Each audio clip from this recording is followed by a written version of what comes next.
A Tudor Pelagos that's been downgraded, built for the French Navy. Sounds like a joke, but it's not. It's one of the best watches Tudor has ever made. This is the Tudor Pelagos FXD. Want to save money on your next watch? The Watchfinder price promise means you'll get the best price. Search Watchfinder to discover more. We need your subscription to keep on going. Please make sure you subscribe to the channel if you like what you see. It keeps this channel alive. Thank you. Tudor wasn't just created by Rolex founder Hans Wilsdorf to provide cheaper alternatives to its consumer watches. The mighty Submariner, Rolex's ace in the hole, doing duty on the wrists of commercial and military divers around the world, was also fair game. In 1954, the Tudor Oyster Prince Submariner was born, the first dive watch to bear the name acquired by Wilsdorf in 1946.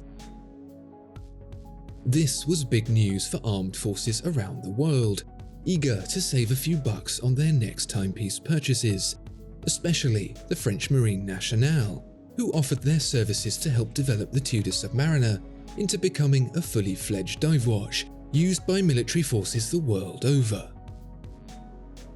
A bigger crown for easier winding, the addition of crown guards to protect against knocks, a blue dial for easier legibility, and, in 1969, the now iconic snowflake hand, were all suggested by the Marine Nationale as updates to the Tudor Submariner. Many of those changes made it to the Rolex version as well, suggesting that it was the development of the Tudor for military use that inspired the evolution of the Rolex to what we know today.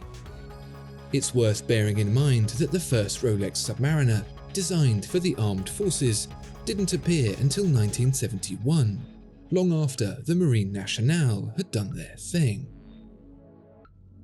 You could easily tell a Marine Nationale watch from the branding on the caseback. MN for Marine Nationale, followed by the last two digits of the year it was made. The last watch to be issued with that mark came in the early 80s. That is, until something unusual happened in 2021. These days, Tudor is probably known best for its heritage collection, looking back where the more mature Rolex looks forwards. But that isn't to say that Tudor doesn't still have a few tricks up its sleeves. In 2015, Tudor announced that, alongside its nostalgic Black Bay collection, it would be introducing an altogether modern dive watch, complete with trick features such as a helium escape valve in its titanium case, a luminous ceramic bezel, spring-loaded diver's extension, 500 meters of water resistance, and an in-house movement. This new Tudor Pelagos wasn't just a cheaper product from the house to come from Rolex. It was a fully fledged dive watch of its very own, the perfect partner to rekindle that historic relationship with the Marine Nationale. Well, almost, because the Marine Nationale still had a few more suggestions left to go. Hang on, why would the Marine Nationale need a mechanical watch in this day and age? It's a good question, and one I wondered myself when I saw the newly announced Tudor Pelagos FXD in conjunction with the Marine Nationale. Turns out, the answer is simpler and more sensible than you might think. And to get why, first we need to understand what the Marine Nationale wants with the watch in the first place. The obvious answer is to dive with, and yes, that's true. But then the FXD has lost its helium escape valve and had its depth rating reduced to just 200 meters. That's because whilst the Marine Nationale needs it to go underwater with, it's not to reach the bottom of the ocean, but to infiltrate by sea unnoticed. You only need to be a few meters under the surface to do that. That still doesn't explain why they'd need a mechanical watch though. It does when you understand a little more about navigation underwater. It's all very well and good using sonar and the like when you're in a submarine, but by yourself in the freezing ocean and things get a little more complicated. Navigating in pairs, one diver chooses a heading, whilst the other sets a time with the bezel. You'll notice this one counts down instead of up, so the diver can set a time and know when it's depleted, rather than knowing how much time has been accumulated.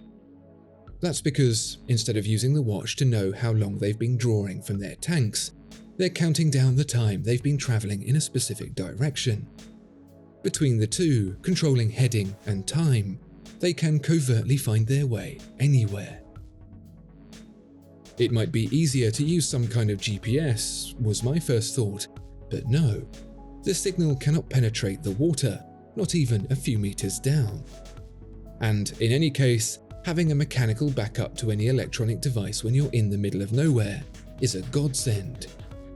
Also a godsend are the new fixed lugs, hence FXD, joined at the bottom to ensure the Velcro fastened fabric strap is going absolutely nowhere. The reduction in thickness from 14.3mm to 12.75mm isn't a game changer, but it's nice to have. The removal of the date and the rotor self-winding line of text on the dial may or may not be to your preference. It's been some 40 years since a watch last bore the Marine Nationale stamp on its caseback, and to give it to the Pelagos FXD might seem like a cynical marketing ploy, but it turns out it's not, at least not entirely. This watch is genuinely usable in a modern context, has genuine purpose, and was genuinely built to the specification of the Marine Nationale. And that makes this watch very special. I can only tell you how tired I am of seeing tenuous relationships built between watch and professional in an age where technology is king. A private jet pilot doesn't need a Breitling Navitimer to safely deliver their celebrity cargo. A deep-sea diver doesn't need an ultra-deep to travel to the bottom of the Mariana Trench in a submarine. But the Marine Nationale have specified the Pelagos FXD to fulfill a real, practical need. And there's something about this that renews a feeling I had about watches a long time ago that I've not felt for a while. It's simpler, purer, less cynical. It's free of the complexity of the modern world, the tangle of misdirection and deception that we have to process each and every day. It's something I can understand without having to second-guess myself. The Marine Nationale needed a watch to do their jobs, and they got it. Job done. I never thought I'd see the day when a watch was built for a purpose beyond the hypothetical. It's great that brands like Rolex and Omega can challenge the deepest depths, but ultimately it doesn't really achieve anything except one-upmanship. The Tudor Pelagos FXD, however, doesn't need to impress anybody. It has a lesser spec than the original Pelagos, is £640 cheaper, and comes on a basic canvas strap. It's got nothing to prove except its suitability for the people who designed it, and it does just that. It's for that reason, and that reason alone, that I think this is the best watch Tudor has made yet. What do you think of the FXD? Military tool or marketing ploy? Let us know in the comments below. Discover more exceptional watches at Watchfinder. Thank you so much for watching this video. If you enjoyed it, please do consider giving it a like and subscribing to the channel. If there are any watches you'd like to see featured, please let us know in the comments below.